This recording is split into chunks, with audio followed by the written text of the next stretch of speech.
It's it's good to see your faces and to start to get to know you. The group is a little bit too big to do individual introductions, but I would like to say feel free to raise your hand or to unmute yourself and ask any questions that you like throughout the program. I would like to give you a warm welcome on behalf of the team, and some of our team members are here. So Stephanie is here from KDVI. She is always supporting the program in any capacity she can. And then Thomas Helwig and Hanneke Vreese are here. They are supervisors on our group coaching practicum. And also Julia Chupina is here. Hi, Julia. And she's a former participant.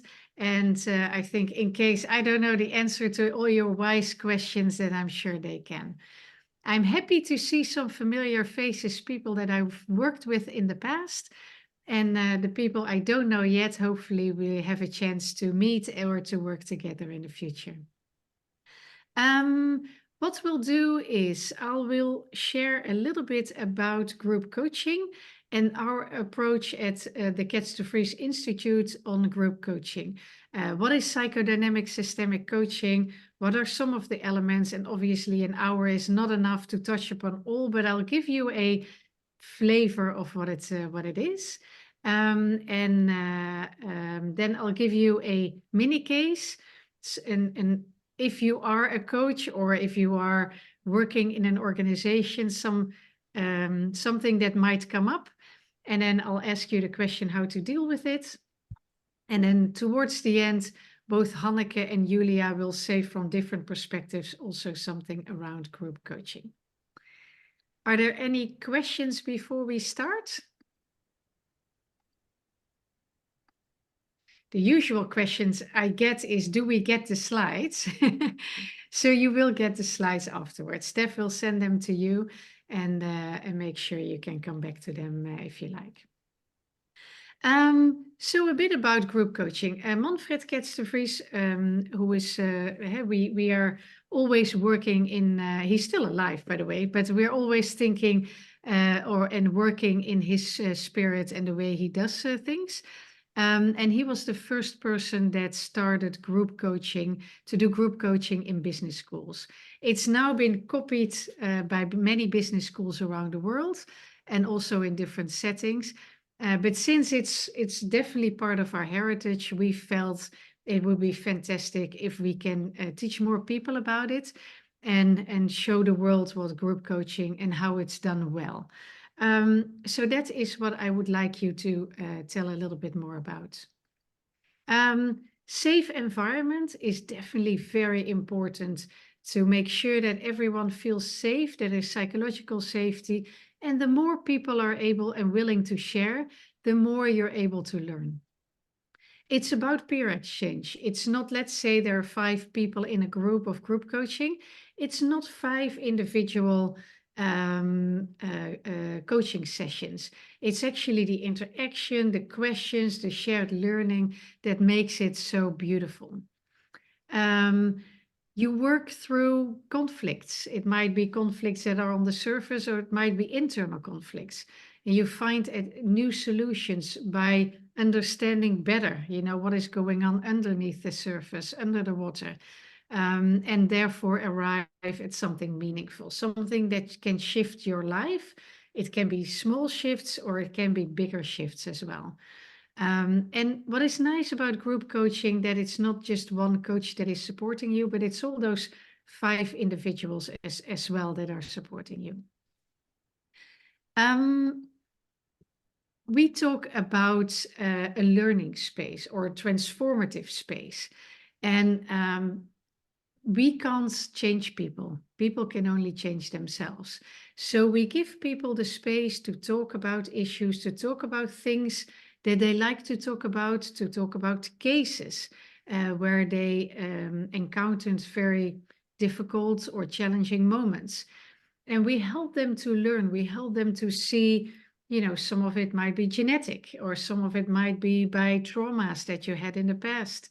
Some might be new encounters where you don't know how to deal with them. we work through that. And there's all, difficult words on this slide, and I will talk a little bit about these words, because these are some of the deeper thoughts that we have, or some of the methods that we use to create that transformative, safe learning space.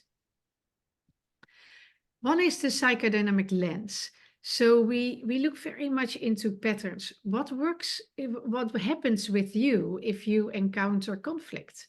Or what happens with you if you get a lot of compliments? How do you respond?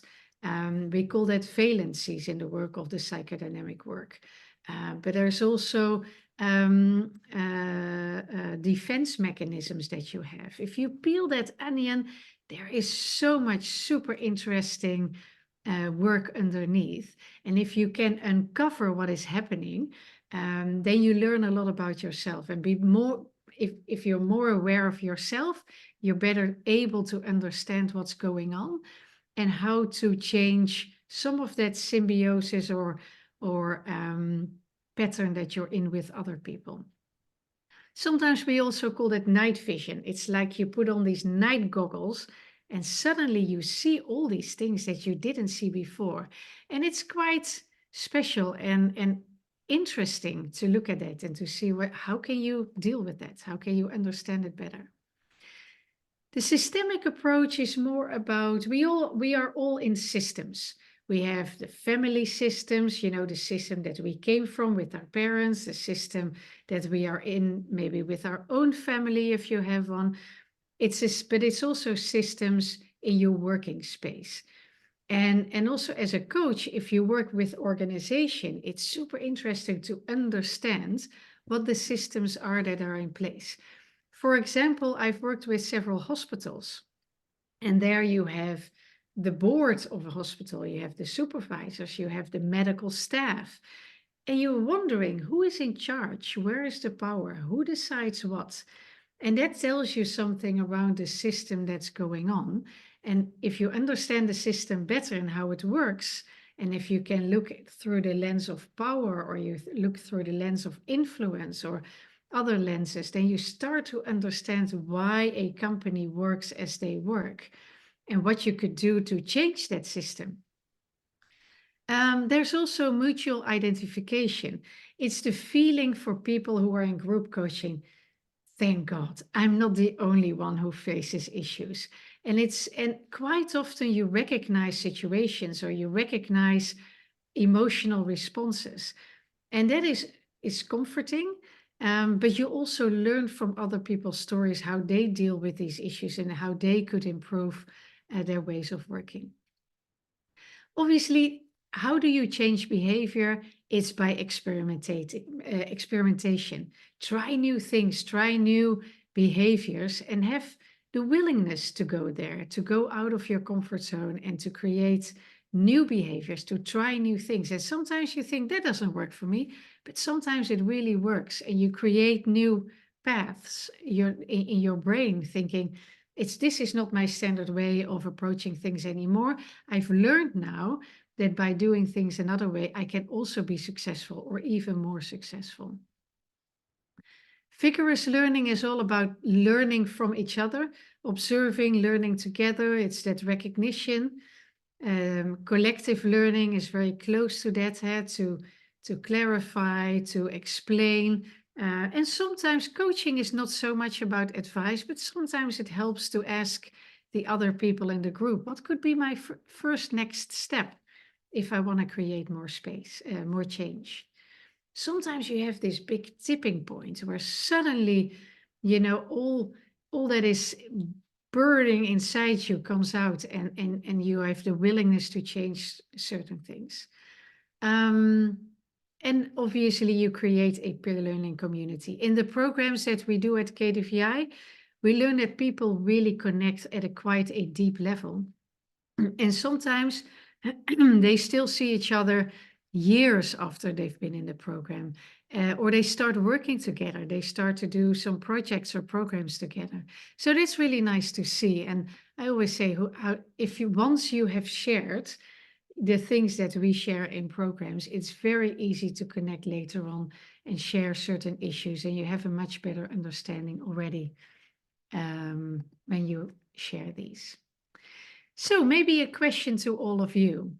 Let's say, uh, let's say you were a coach, because it could also happen in your own company if you're not a coach, but you are interested in group dynamics or group coaching within your organization. But let's say you're a coach and you are asked to coach. It's a high-tech company. It's a top team that is quite new. So recently we have a lot of people that were promoted to this team or came from outside to this team. You were introduced by a recruiter. So the person who recruited the CEO introduced you to this company and said, well, you might use her as a CEO. So you talk to the CEO and you interview a few people and you say, well, first of all, they need to get to know each other a bit more, but they also need to be a high-performing team very quickly. And the other things that you discover in this team is there is an unofficial split. We've called that a fault line. So there is the core team. So these are the people that own some of the businesses.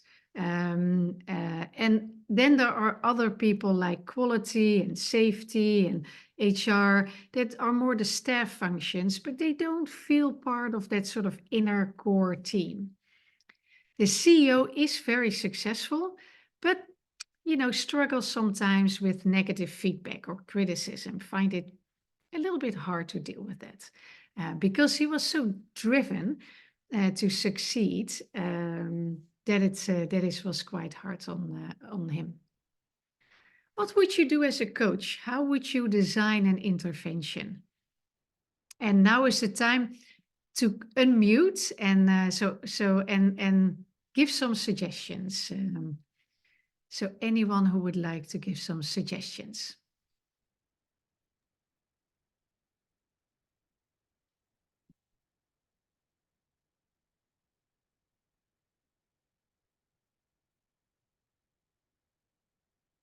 One of the things in coaching that I learned is I can be quiet for quite some time and just wait for your response. So anyone, Hi, go ahead. hi. My name is John. Can everybody hear me?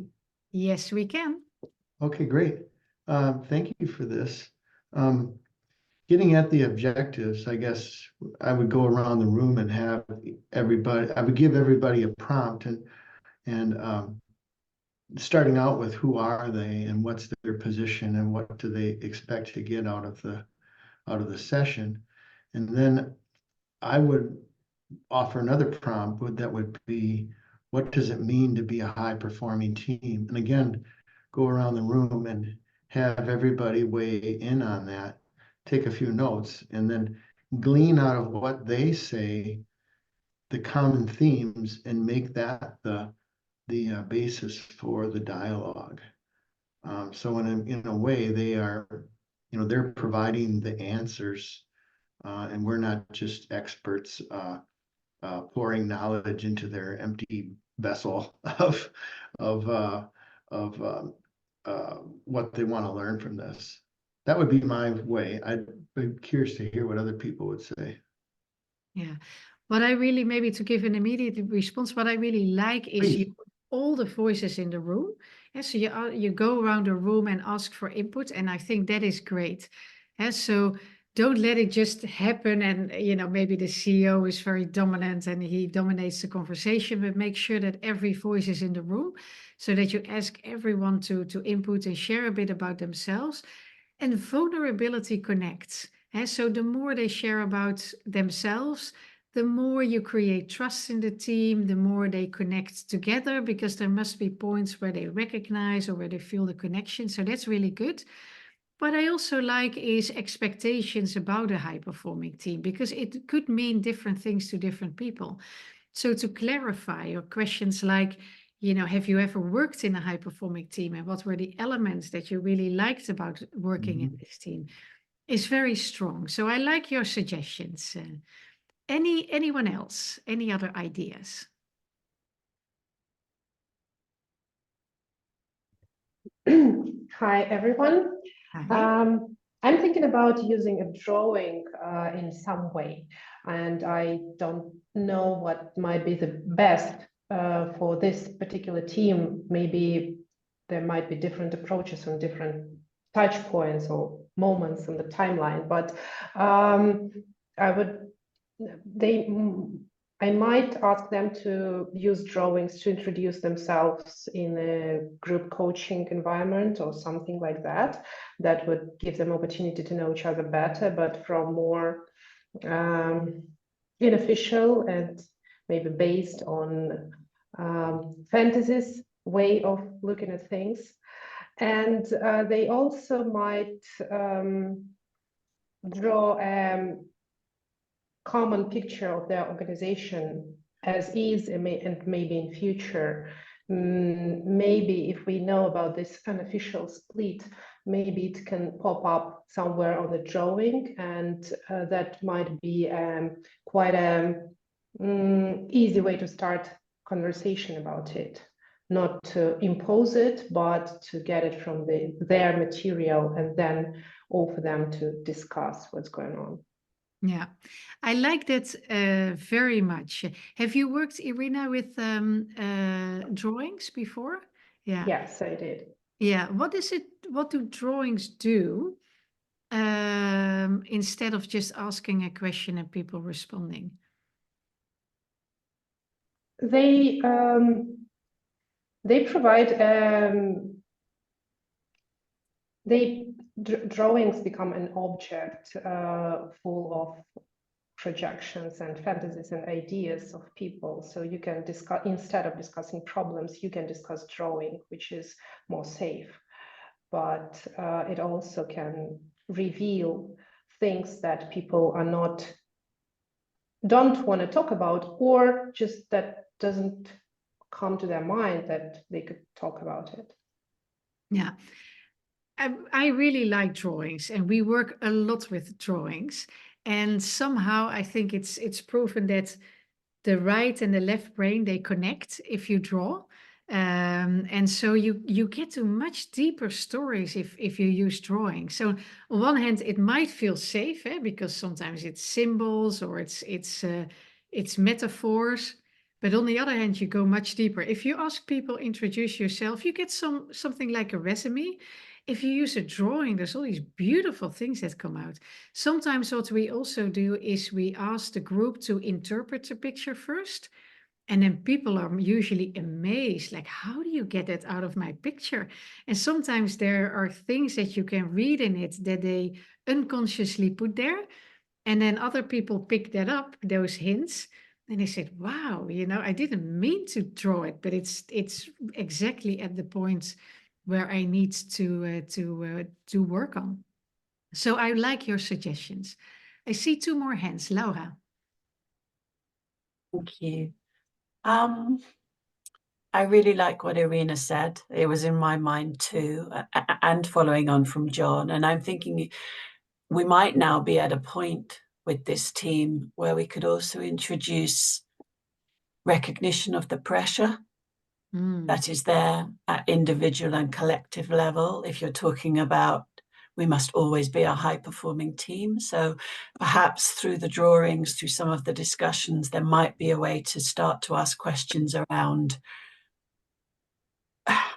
what are the pressures we place on ourselves and us as an organization, and how can we create a supportive space for this to develop? So sort of naming the fact that there is anxiety and vulnerability in this.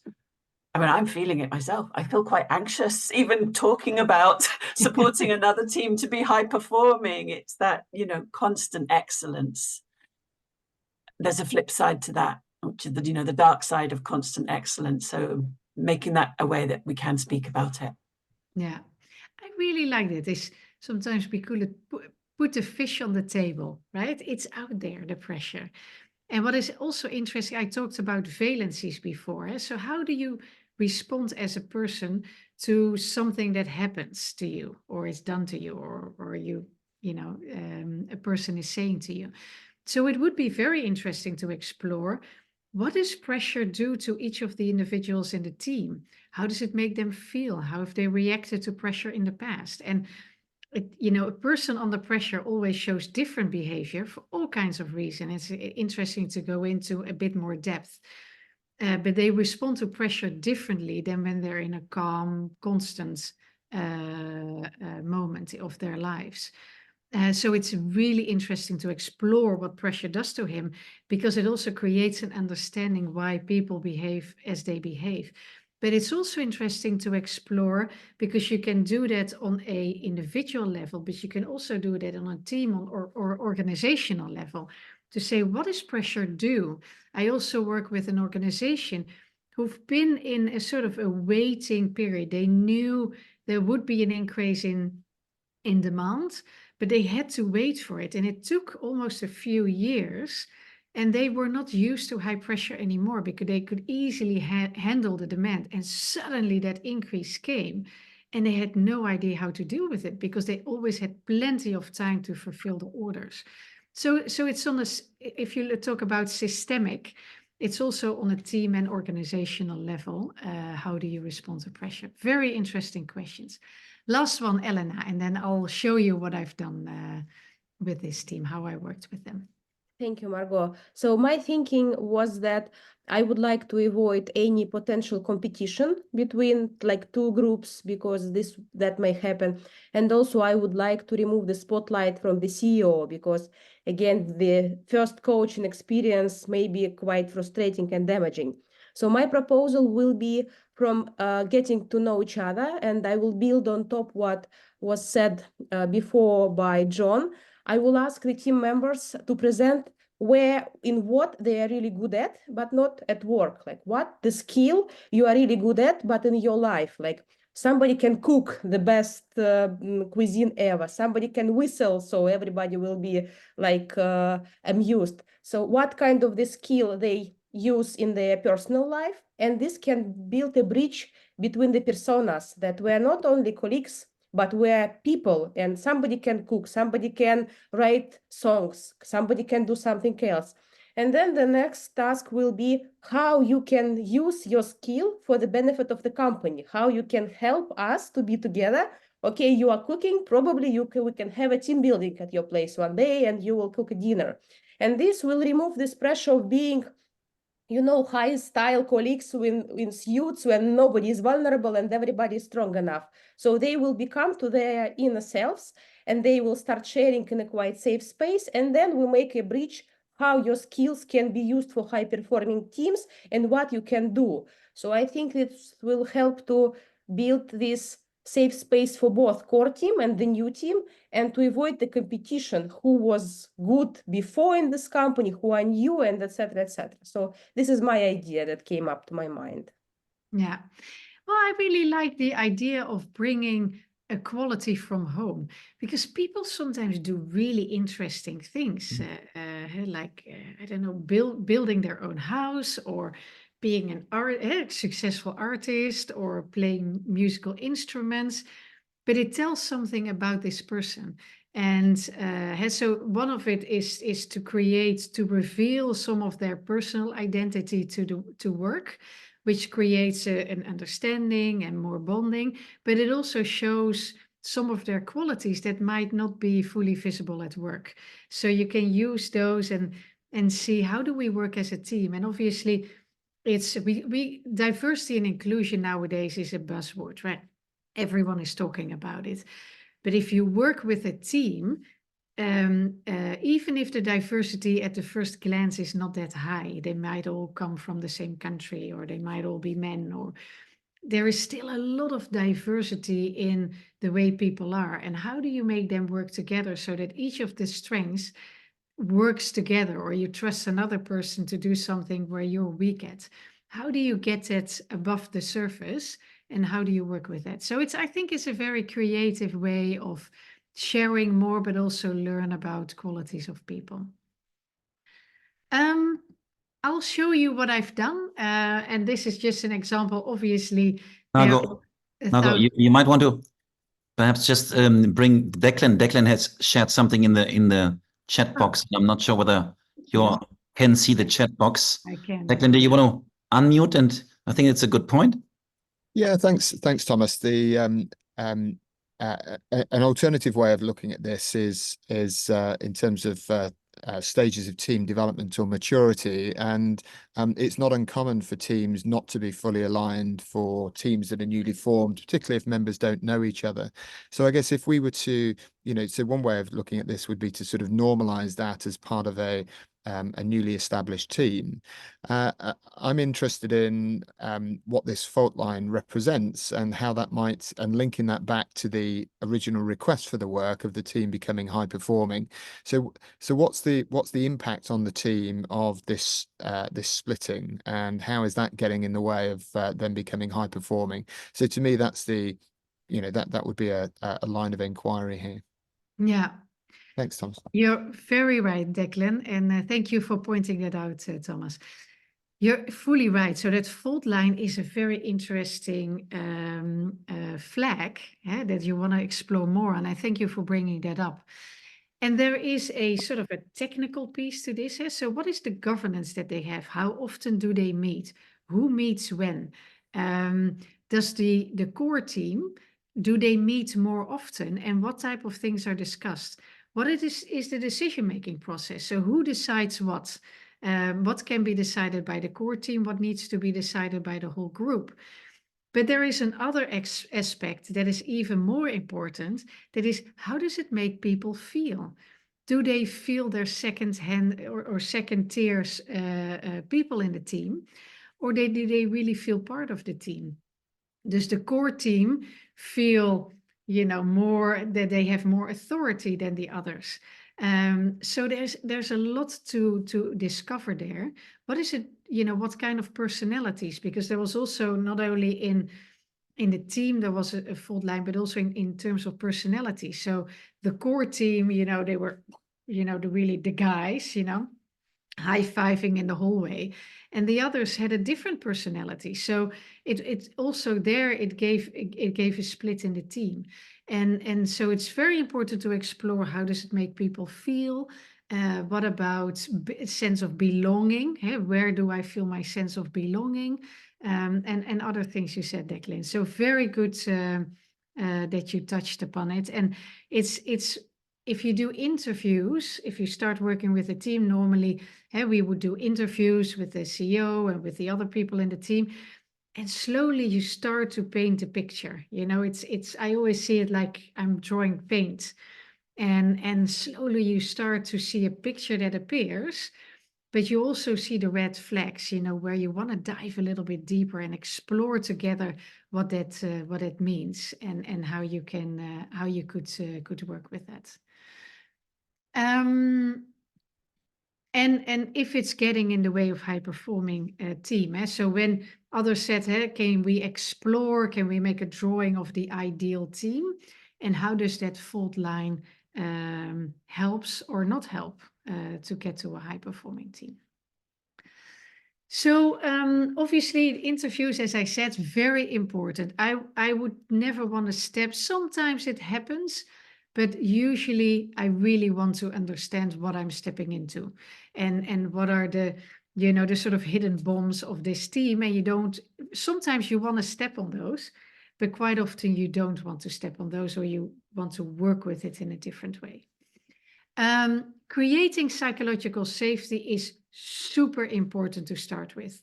And very often we assume it's there, but we always need to re-establish psychological safety.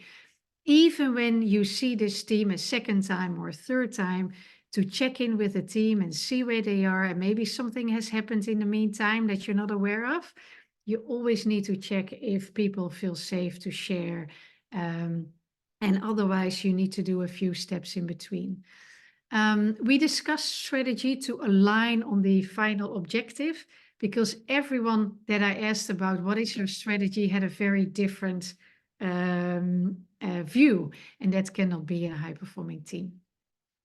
We did do the drawing, Irina, so we call them the self-portraits, and it was along the questions: what's in your head, what's in your heart, what's in your gut, But tell us something about your past, about your future, something about leisure and something about work. And that reveals a lot about people. And it was a big team and we had 3 days. So we made sure that we didn't do them all at once because it does get a little bit much at a certain point. So we spread it out. We also did an experiment with some experimental learning. So we worked with an old army officer and he said, okay, there was a plane crash. What do you do? Is there somewhere you need to save? Is there, what equipment do you take? And through the fun of working with a simulation, people start to act in a natural way right away. It's super interesting how that works. But by being playful, you bring out the real behavior in a team. So I started by observing and do the feedback and to hold up the mirror to understand more about this team, what it means to work together. We also did a 360, and at KDVI, we have the Global Executive Leadership Mirror. And they had input from their boss, their peers, their people, and some others, sometimes suppliers or clients. And that helped to show, where are the strengths in the team? Elena, you had a different way of doing it. You could also do it through an official 360 to see where are the strengths and weaknesses by each of the individuals. And if you add those all up, what does that mean for the team? It also helped to be vulnerable. Everyone has their strengths and weaknesses, and to share that vulnerability and to ask for help where you might not be so good.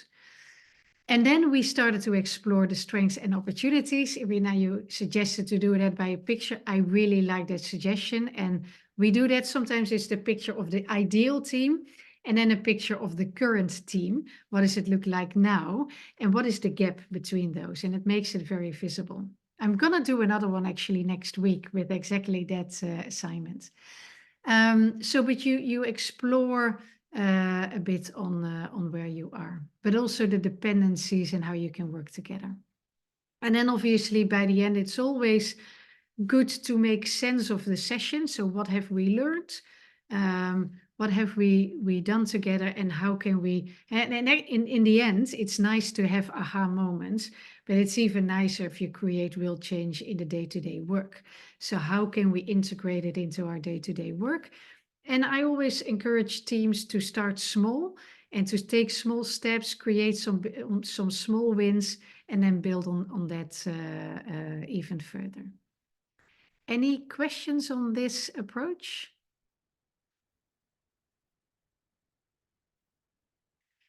Maybe to tell you a little bit about the psychodynamic lens. I had a lot of conversations with the CEO, because I did see that if the team was challenging anything, that he had trouble with that. So that needed to be addressed. So we explored, the family he came from. Where does this conflict avoidance come from? His parents never allowed him to talk about these things and shushed everything. So he wasn't used to that conflict.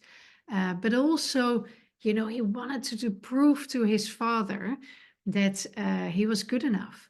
And therefore, because he was trying so hard, it was quite hard to apart from the conflict avoidance, but negative feedback, because he was already, he was it was still the little boy crying out, can't you see that I'm trying so hard to do the best that I can? And can't you see the good side of me and not just the negative side of me? So we talked a lot about this and tried to let him see where this was coming from. And this awareness helped him to change around some of that behavior and to be more open for challenges that he faced. We talked about the systemic fault lines in the team and the frustrations about it. And the first and secondly, there was a second and third. We created a tipping point where people really started to bond. Obviously, there was lots of mutual identification. I'm not alone. We're, sharing some of the same challenges or frustrations, and also to learn collectively how to work together as a high-performing team. So this is how that theory and practice come together. What I would like to share a little bit is about, we have a program called the Group Coaching Practicum. If you would be interested to learn more about group coaching and how can I work with this.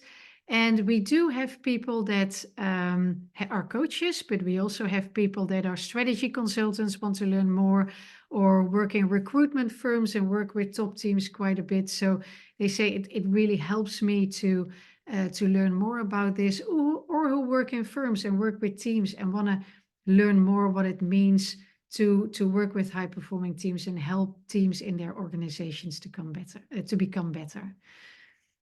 So every module we have a piece of theory where we talk about psychodynamic and systemic. We have a piece of practice, and then we have a piece of making sense. What actually happened in this module? What interventions were used? What conflicts were there? What could we have done differently? Would we have gotten a different outcome? Have all the people learned the maximum they can learn, or could we have done something else to make the learning experience even better? So that's the making sense piece. So in the first module, we teach about the approaches, and then we learn about ourselves. So people get team coaching helped by the supervisors like Thomas and Hanneke. And then we make sense of all these sessions that happened. In module 2, we teach more around psychodynamic systemic approach, but how can you use that in groups, in group coaching? So if people come together to learn together, not necessarily an intact team, how can you use that psychodynamic approach? What kind of tools and theories can we use? And then our participants need to prepare a coaching session for themselves. So they will coach a number of the fellow participants. They need to, with a certain tool that is given to you, so you get a lot of exposure to different tools. They need to work with their supervisor to prepare that coaching session, design a session. They get challenged by the supervisors, and then actually put the group coaching in action. Not only do you learn from your own session, but you also get to see other people at work. And quite often as coaches, we work very alone. So it's very nice to see other coaches at work, and they might have fully different approaches. It's a little bit like the input that you gave. It already creates maybe new ideas to get to the same issue. And then we do a bit of coaching or teaching around the systemic and psychodynamic approach, but then catered toward team coaching. So what do you do, like the team we did in the mini case? What do you do if you have a real team that you want to coach? Because then you're stepping into dynamics that are already there. And therefore it's different than group coaching, where individuals come together to learn together, whereas team dynamic, the systemic, what's already in the team becomes much more important to work with. And then in between module 4 and 5, we ask people to find a team, or we have teams with an NGO that we work with, to do an intervention with a real team, interview the participants, prepare a session, and then go for it. Experiment, learn. And we always ask people to experiment, to learn new things. Do something you never wanted to try before, or you didn't dare to try. And then obviously we evaluate together and put everything in consolidation and celebration in module 5. There are people from such different environments that we make sure that the group coaching also works within the program. So you learn a lot from, some people come from experience with the Tavistock or CCL or other, the EMC program at INSEAD. I mean, they come from all different environments, and we make sure you learn as much from each other. Now, in between, there's a lot of supervision. There's peer supervision with other people in the group. And there's reflections. We also have simulations. So there's a lot in between that you can work with. And then at the end, there's a final paper. We have to do that. First of all, I think you learn a lot, but secondly, we also certified. And therefore, we need this final paper as well, because you get credits from ICF for this program. So lots of theories, lots of techniques, lot of practice, a lot of tools, but we also say, well, you are who you are, and you already bring a lot of experience with you, and you have a certain personality. We like to add to all of that learning, but we also want to work with you. So it's not just a 10-step approach of how do you do group coaching. It's really working with you and all the experience that you already have to get you where you need to be. So a little bit about the program. And I think, let me stop share. It would be nice to hear from Hanneke and Julia as supervisor and former participants to learn a bit more, and then we're open to questions, any questions that you might have. Hanneke, would you like to start? Muted.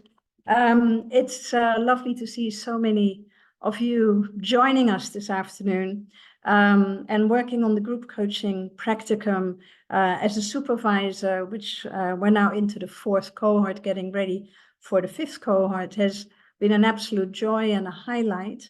And I say that with a lot of humility, because as Margot knows, and Steph and the others know this as well, I really don't like the word supervisor, because there's an element of, super being above the others.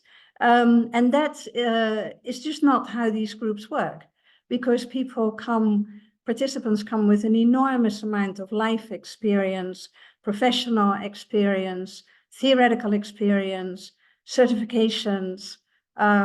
So it really, for me, there's a level of equality about it, but the supervisor holds the space and manages the process. And of course, a big element, and those of you who are coaches will resonate with this completely, we have to make sure that everybody stays safe. Just as you work with your client and keep them safe, our job as well, as you're in this learning experience and experiment, is that you stay safe as well.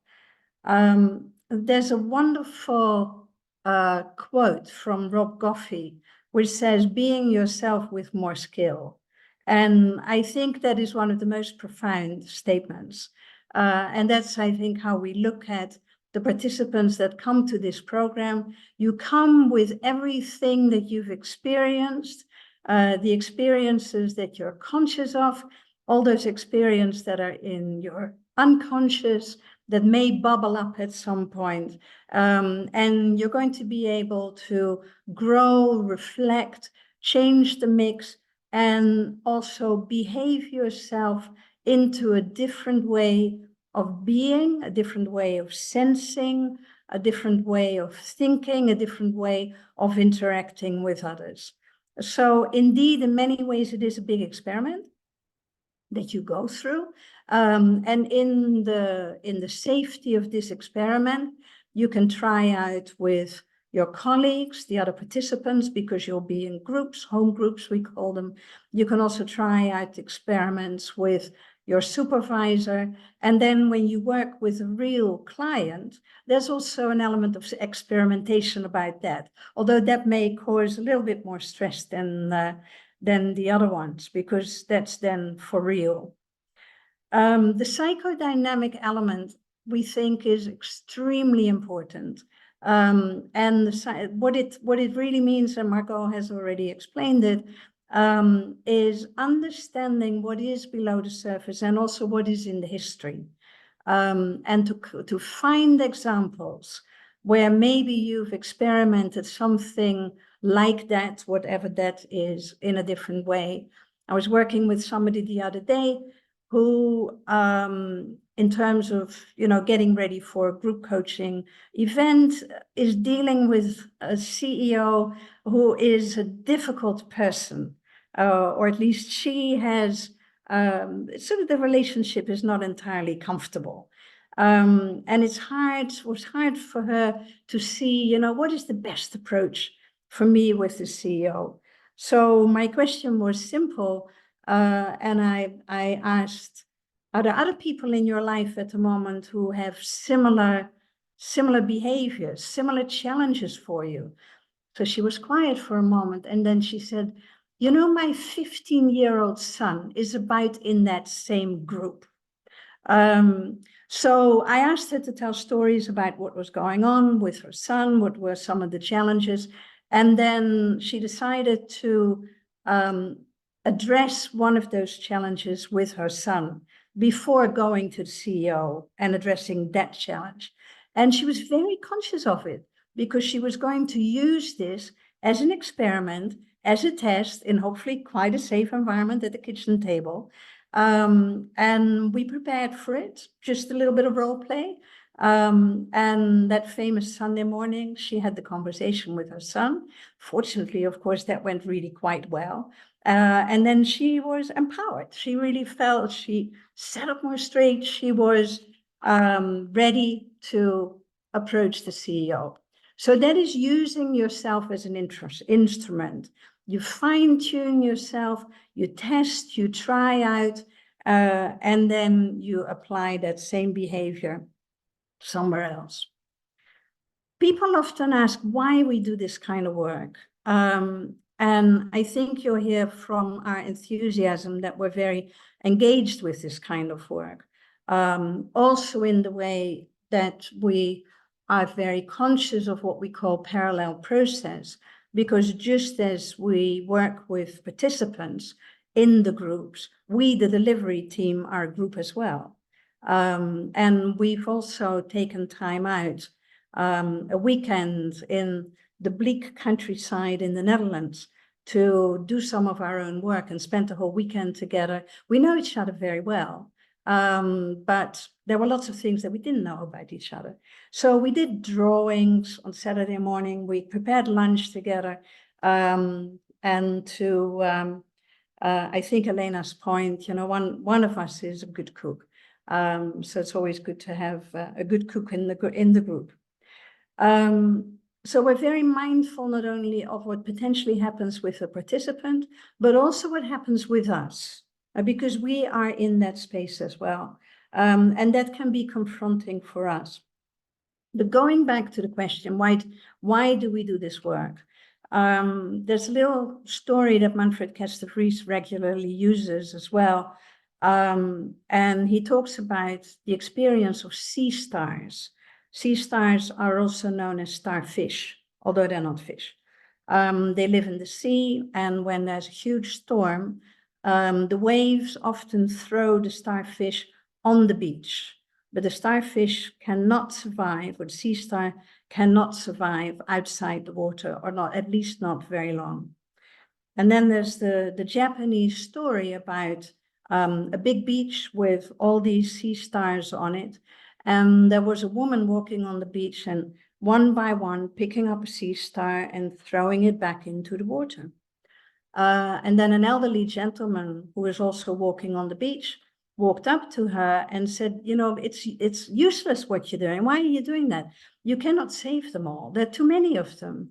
And she said, yeah, but I can save this one. And that is what it is.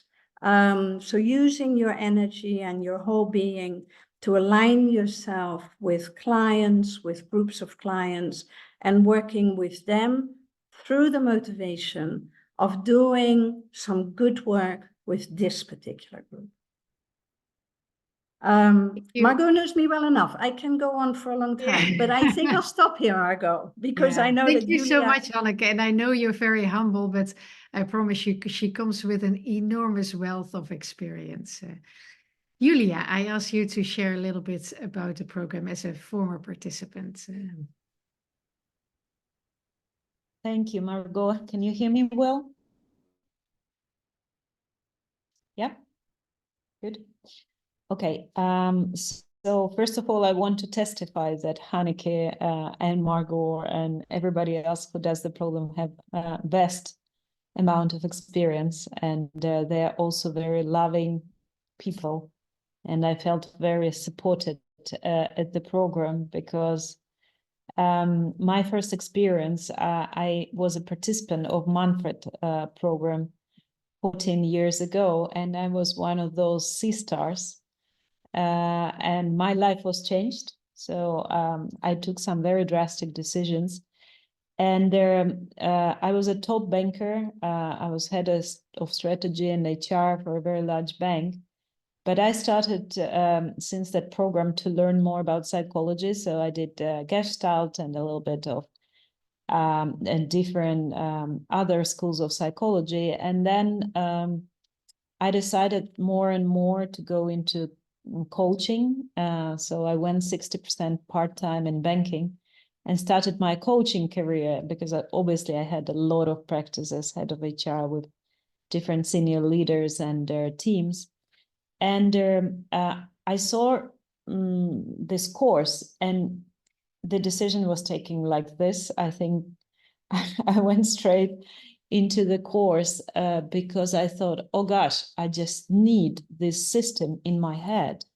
I want it to be put in a very structured way, because what I liked, it was a combination of practice and theory and instruments.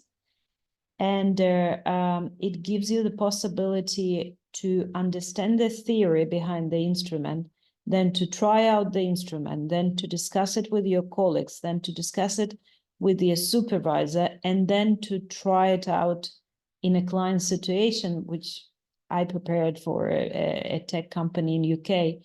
And you really learn by doing, by discussing, by working on yourself, both in one-on-one situations and in group coaching situation.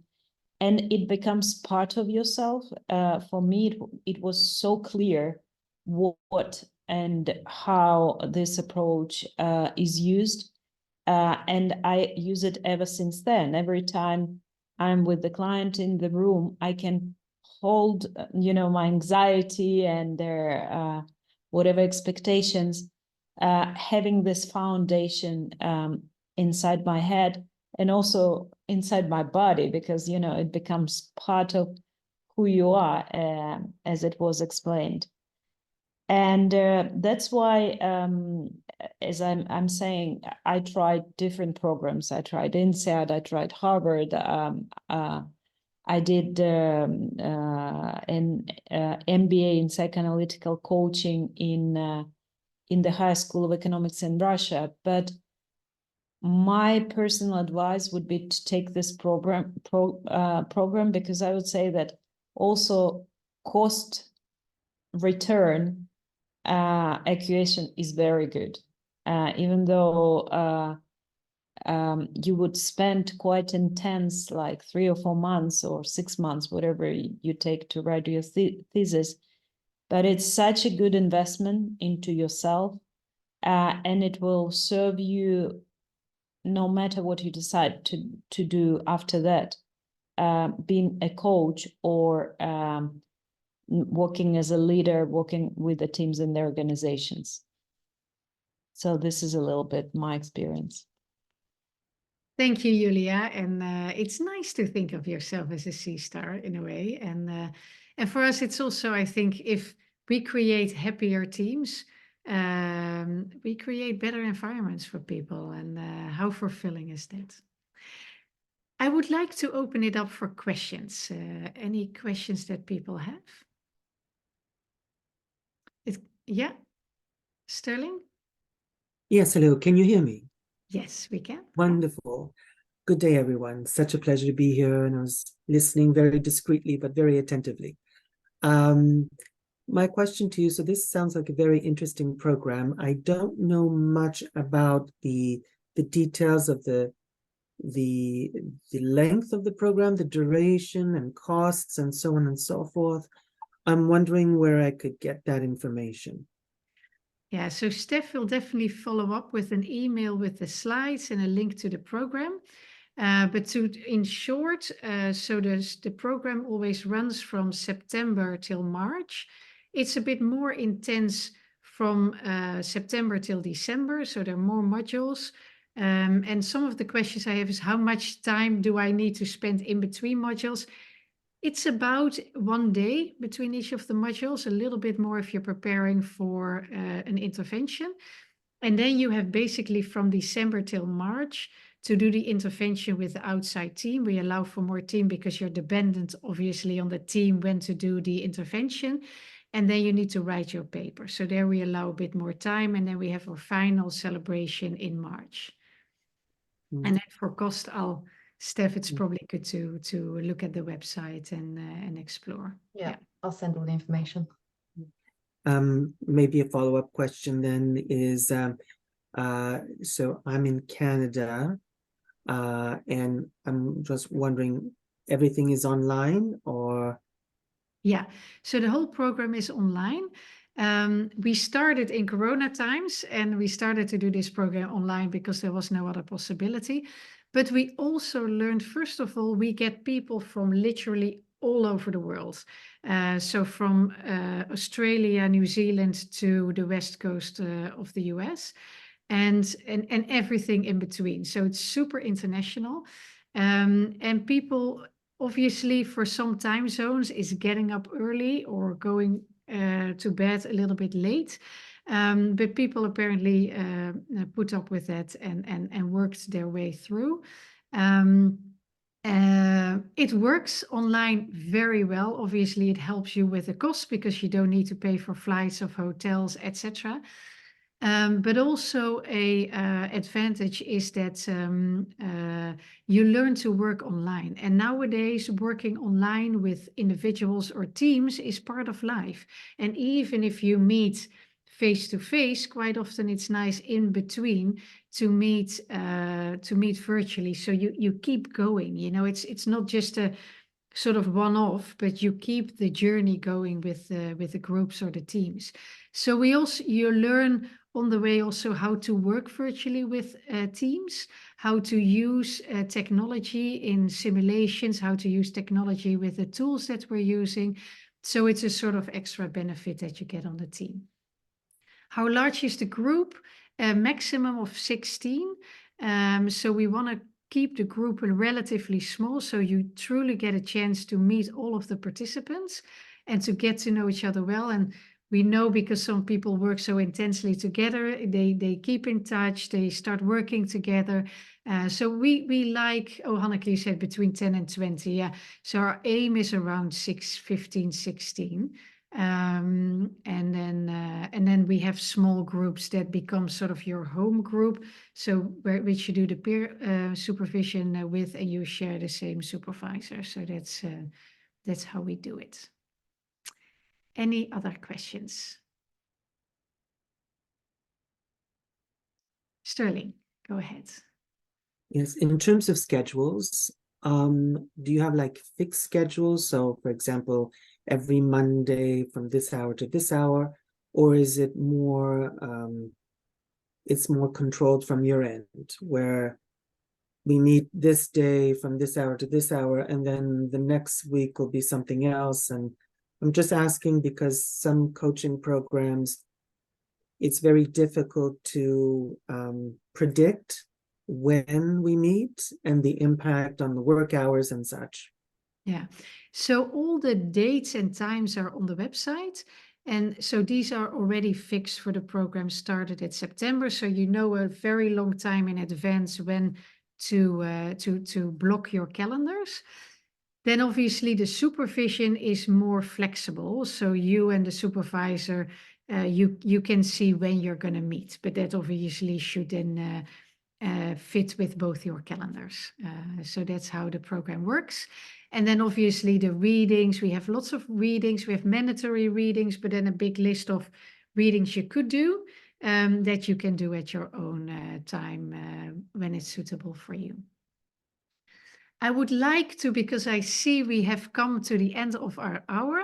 If you have more questions, feel free to stay and we have time to answer a few more questions. If not, I would like to say then goodbye. Steph will follow up with you. If you're interested in the program, please sign up or reach out to us. If you have more questions, let us know. And otherwise, I hope to see you in a different capacity again. Definitely a pleasure to have you on the program. Thank you for your remarks and your questions, and I hope to see you soon. Bye-bye, everyone, and except for the people who have more questions, see you soon.